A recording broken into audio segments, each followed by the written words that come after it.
तीर्थ भूमि भारत, जहां पाप की सीमा बढ़ने पर देवताओं और भगवान ने अवतार लिया और धर्म की स्थापना की।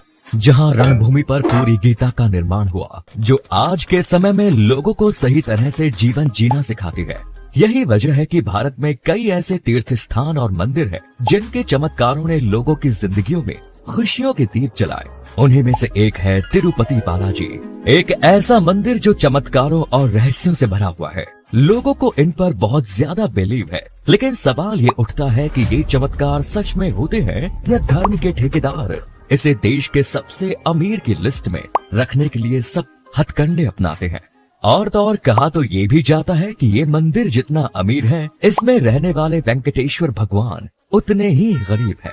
पर सोचने वाली बात है कि श्री हरि विष्णु के अवतार भगवान वेंकटेश को गरीब क्यों कहा जाता है?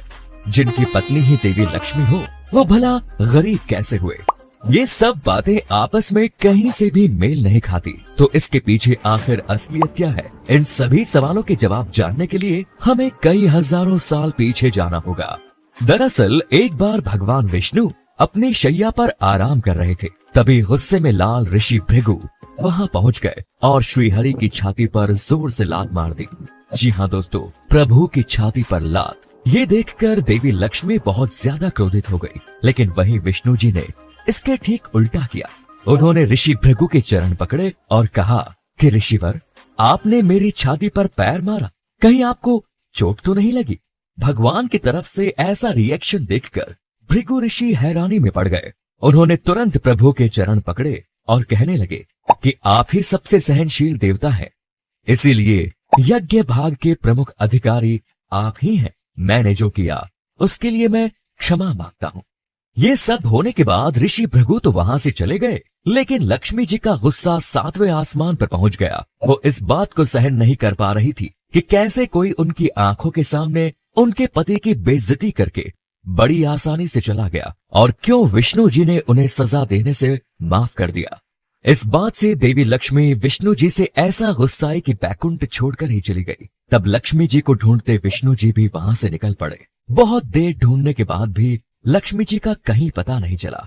काफी सालों बाद विष्णु जी को इस बात का पता चला कि देवी गुस्सा होकर धरती लोक पर चली गई है, और वहां उन्होंने पद्मावती नाम की कन्या के रूप में जन्म ली। पत्नी को मनाने के लिए भगवान विष्णु ने वेंकटेश नाम के पुरुष का रूप लिया और पृथ्वी लोक पर पहुंच गए। वहां जाकर वो पद्मावती से मिले और बिना समय गवाए अपना प्रेम जाहिर करते हुए उनके सामने शादी का प्रस्ताव रख दिया। अच्छा, प्रेम भी एक तरफा नहीं था। भगवान वेंकटेश को देखते ही देवी पद्मावती को उनसे प्रेम हो गया, इसीलिए जब उन्होंने विवाह प्रस्ताव रखा तो वो मना नहीं कर पाए। इसी तरह दोनों एक दूसरे से शादी के लिए बिल्कुल तैयार थे, पर इतनी आसानी से कहाँ कुछ मिलता। जैसे हर शादी में कोई ना कोई समस्या होती है, वैसे ही भगवान की इस शादी में भी एक समस्या थी। दरअसल शादी के लिए वेंकटेश भगवान के पास बिल्कुल भी धन नहीं था। लक्ष्मी जी के बैकुंठ से चले जाने की वजह से वो पूरे कंगाल हो गए थे। इसीलिए वेंकटेश भगवान कुबेर सहित और भी कई देवताओं के पास गए और उनसे धन उधार मांगने लगे। सभी ने भगवान वेंकटेश को धन दिया, जिसके बाद उनकी शादी पद्मावती से हो गई।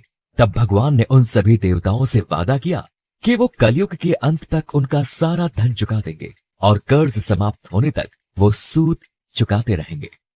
इसी मान्यता के साथ भगवान वेंकटेश के भक्त उनके मंदिर में धन दौलत सोना चांदी भेंट करते हैं, ताकि वो भगवान को उनके कर्ज से मुक्त कराने में उनकी मदद करें। इसी को लेकर भी हमारे शास्त्रों में कहा गया है कि इंसान के पास चाहे कितना भी धन क्यों न हो, अगर वो कर्ज में है तो गरीब ही कहलाएगा। इसीलिए तिरुपति बालाजी मंदिर में स्थापित वेंकटेश भगवान। आपको बता दें, भक्तों से मिले दान की वजह से आज ये मंदिर लगभग 50,000 करोड़ की संपत्ति का मालिक हो चुका है। ऐसे ही भगवान अपने भक्तों की मदद से सभी का कर्ज चुका रहे हैं। ऐसे ही धर्म और आध्यात्म से जुड़ी कहानियों को जानने के लिए सब्सक्राइब करें।